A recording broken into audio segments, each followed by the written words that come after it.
Mayong buntag mga kakuop, ako si Nicolas Paloga. Ako namimiro aning parko, sukat pa sa pagsugod aning kooperatiba. Usa ko sa natabangan aning parko, dili lang sa usa ka pamaagi kundi sa daghan gyud nga higayon.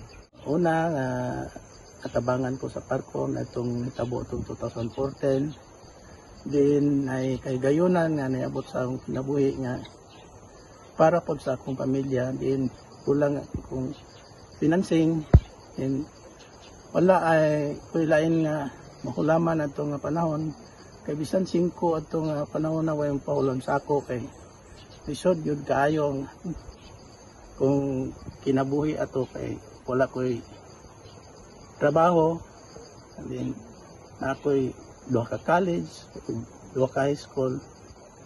So kahuna-una ko muduol sa parko o uban sa tabang sa Ginoo ako nakakulam ko sa parko nahitabo nga ang kay gayonan gihatag sa kuha ako yung nakuha pinagi sa tabang sa parko.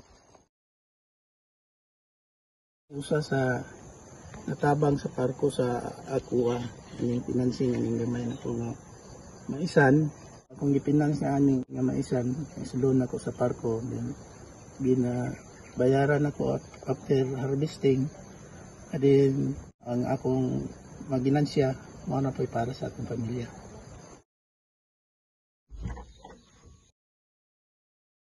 Usa sa salamatan ako sa parko atong panahon sa 2020, nanganglan ko og kwarta para ipalit og masin para sa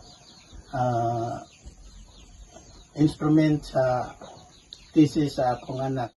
Ang kato nga bata atong 2022 nahimo na siyang license agricultural and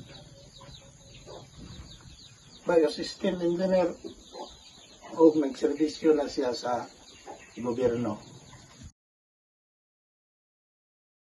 Kani nga basakan usa sa ni sa kong kasalamatan sa parko kay ang ipinansa ni loan gyapon ako sa parko. Then sa naanda na mo aning project among ginansya ni maya mong panginabuhian para sa among pamilya, maabot pod sa sunod na pod nga harvest. Dugang saan sa salamatan ako sa parko na itong 2020 akong isa ka anak na hire as employee sa parko. O dako na kayo ng tabang sa akong pamilya, inungod lisod kayong panalapi. O ato sang akong anak youngest son ang inanglan og kwarta kay para sa iyang medical requirements para sa PME. Nakaulam yapon ko sa parko. O tungod nga ito nga kwarta karon nga tuig kung graduar na siya sa Philippine Military Academy. O uban pa siguro daghan pa wala na ako may siguti din karon. Ang ako na lang ginabuhat po dagig sukli aning kaayuan sa parko. Ang akong mga anak halos na silang tanan ako nang ipamimbro sa parko. Ingon pa ako sang asawa.